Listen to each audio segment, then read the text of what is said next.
viewers, welcome to African News Update on Topple News. First, the headlines. Mastermind behind Gambia coup attempt arrested. Mali Tuareg rebels gain control of UN base. Cholera outbreak in Zimbabwe deepens due to water shortage. Details coming up shortly.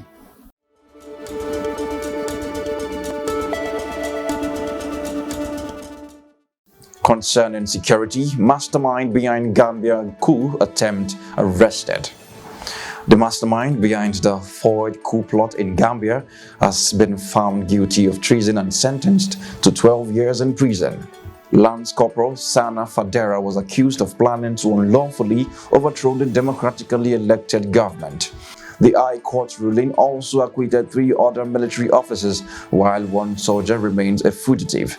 A police officer and 2 civilians who were charged with concealing treason and conspiring to commit a felony were also acquitted. The country had previously been under the rule of Yahya Jammeh for 2 decades, who resisted several coup attempts before losing the 2016 election. Still on security, Mali Tuareg rebels gain control of UN base. Mali Tuareg rebels claim control of a United Nations base in Kidal after the UN peacekeepers' hasty exit. The UN mission in Mali, MINUSMA, decided to leave Kidal after their convoy was attacked while en route to Gaho, another key town in the north. The Tuareg coalition announced their control of the Kidal base on social media. This development comes amidst renewed hostilities in the region as separatist groups oppose peacekeepers handing over their camps to the Malian army. This situation further complicates the military government's demand for the UN force to leave the country by year-end, stating that their mission against Islamist militants has failed. Regarding health, cholera outbreak in Zimbabwe deepens due to water shortage. Zimbabwe faces a severe cholera outbreak crisis, largely due to chronic water shortages. The country has been grappling with the spread of cholera in its cities and villages attributed to the scarcity of clean water. The issue has become a major concern as the disease, which spreads in unsanitary conditions, affects all 10 provinces, with children being the most affected. President Emerson Mnangagwa has pleaded a nationwide borehole drilling program to address the problem, particularly in rural areas. Water scarcity has led to residents resorting to purchasing mineral water, putting a strain on their finances. Despite being a treatable disease with rehydration salts, the situation remains critical due to the lack of access to clean water. You are watching the news on Topple News. Do stay with us. Still to come.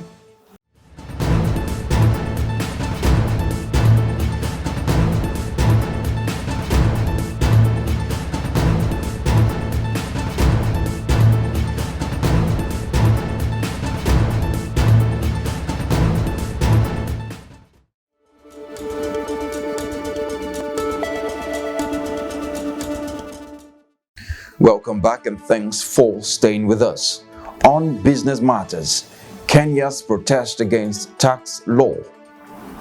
Kenyans are protesting the directive by the Kenya Revenue Authority (KRA) to tax personnel on household items worth $500 and above from visiting tourists and returning citizens. The KRA states that all goods exceeding this threshold, whether new or used, are subject to taxation. This decision has sparked public outrage with concerns that it could deter tourists from visiting the country. Tourism Minister Alfred Mutua expressed frustration, emphasizing that other countries do not harass visitors over taxes. This new tax is among several introduced by President William Ruto's government, contributing to the rising cost of living, despite his promise to ease financial difficulties for families. Still on business matters, U.S. to reinstate Mauritania's AGUA benefits.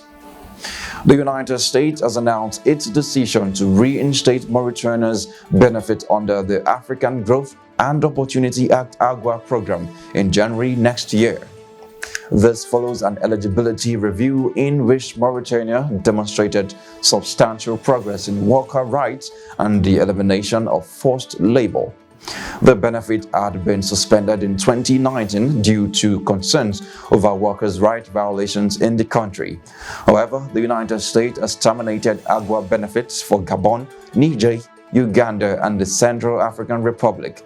Gabon and Niger lost their eligibility due to unconstitutional government changes following coups, while Uganda and Central African Republic had their benefits terminated based on human rights violations.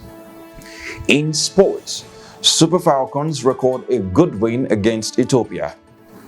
The Super Falcons of Nigeria are making their mark on the road to the 2024 Olympics in Paris with a spectacular 4-0 victory against Ethiopia in the women's football qualifiers. They are now one step closer to their Olympic dream. This triumph came after a 1-1 draw in the first leg of the double-header. The Falcons knew that only a win would send them to the next round, and they certainly delivered.